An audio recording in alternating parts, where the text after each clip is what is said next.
Hello दोस्तों, आज बताएंगे सीता जी को राम जी से अलग होने का तोते का श्राप। वनवास से लौटने के बाद सीता जी की पवित्रता पर सवाल उठने लगे।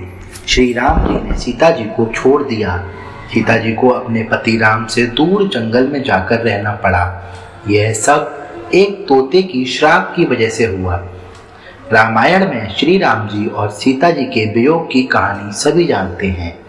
वनवास से लौटने के बाद एक धोबी के कहने पर सीता जी को राम जी से अलग रहना पड़ा था। क्या आपको पता है कि यह सब एक तोते की वजह से हुआ था, जिसने सीता जी को अपने पति का वियोग झेलने का श्राप दिया था। सीता जी जब छोटी थी तब अपनी सखियों के साथ बाग में खेल रही थी। तभी उनकी नजर तोते की एक जोड़ी पर पड़ी। दोनों आपस में कुछ बातें कर रहे थे। सीता जी ने जाकर उनकी बातें चुपके से सुनने लगी। तोते की जोड़ी कह रही थी कि भविष्य में राम नाम का एक प्रतापी राजा होगा, जिसका विवाह सुंदर राजकुमारी सीता से होगा। जब सीता ने उनसे पूछा कि यह सब उन्हें किसने बताया, तो तोते ने कहा कि उन्हें महर्षि वाल्मीकि के मुंह से ये बातें सुनी। वे अपने आश्रम में शिष्यों को ये बता रहे थे। तब सीता जी ने कहा कि जिस राजकुमारी की वह बात कर रहे हैं वह मैं हूँ। यह सुनकर तोते घबरा गए। उन्होंने कहा कि हम उड़कर कहीं दूर जा रहे हैं और कभी यहाँ नहीं आएंगे। सीता जी ने उन्हें रोक दिया और कहा कि वह उन्हें अपने साथ रखेंगी।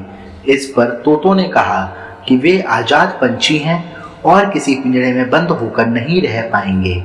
सीता जी ने कहा कि वह और भी बातें सुनना चाहती हैं, इसलिए उन्हें नहीं जाने देंगी। तोते की जोड़ी ने खूब विनती की, मगर सीता जी टस से मस नहीं हुई। बाद में सीता जी ने नर तोते से कहा कि ठीक है, वह उसे छोड़ रही हैं, मगर मादा तोते को वह अपने पास ही रखेंगी। नर तोते ने कहा कि उसकी पत्नी गर्भवती है, ऐसा ना करें, दोनों को साथ रहने दें। सीता जी ने उनकी एक ना सुनी। उन्होंने नर तोते को तो छोड़ दिया, मगर मादा तोते को अपने साथ महल में बंदी बना लिया। नर तोता अपने साथी का वियोग सह नहीं सका। उसने सीता जी को श्राप दिया कि जैसे आज वो अपने जीवन साथी का वियोग सह रहा है, उसी प्रकार सीता जी भी एक दिन अपने पति का वियोग सहेंगी। कुछ समय बाद तोते ने अपने प्राण त्याग दिए।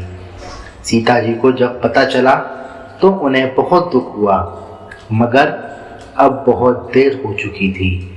कहते हैं कि इसी श्राप के कारण सीता जी को अपने पति श्री राम जी से दूर जाकर महर्षि वाल्मीकि के आश्रम में रहना पड़ा था। धन्यवाद दोस्तों।